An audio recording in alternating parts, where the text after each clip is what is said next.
Hello everyone, I'm Dr. Farooq Rathod, a rising scholar steward from Pakistan. Today in this short video, I'm going to guide you through how you can use artificial intelligence tool in order to improve your research workflow.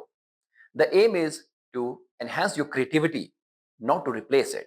Whether people admit or not, majority of students, researchers, teachers and faculty members around the globe are actively using AI tools for various purposes, including research and writing.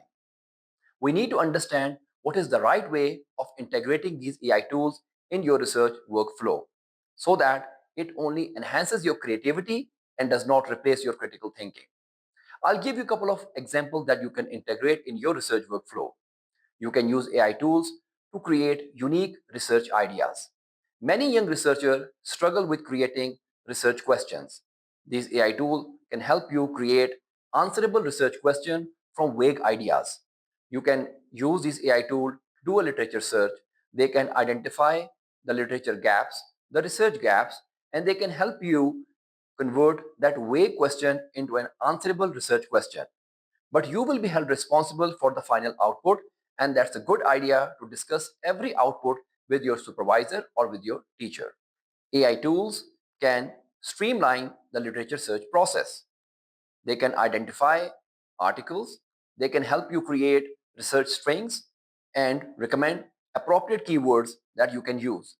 Then you can use either an AI tool or a traditional database in order to conduct a literature search.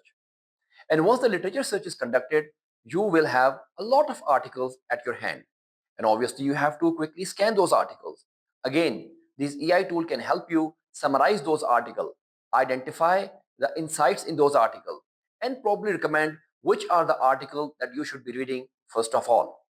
But you need to understand that these tools do not guarantee accuracy every time. This means that you have to do a systematic literature search on your own as well.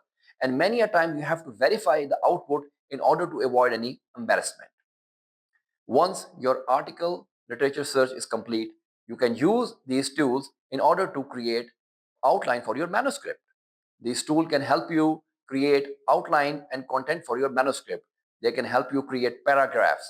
And in addition, one very important and unique use of this AI tool is that once your manuscript is ready, you can use these tools in order to do either a peer review or use them as a powerful language editors. These tools are a very powerful language editor, and they can actually do a high quality language editing job that is going to significantly improve the language, grammar, syntax of your manuscript. This is very useful for non-native English speakers so they can compete with the global world in which the global language of science is English at moment. I hope you understand that the aim is to use these AI tools to enhance your research workflow. They do not replace your own creativity, your own hard work, and in the end, you will be responsible for the final output. That's why it's absolutely important to verify whatever is in front of you. Happy learning.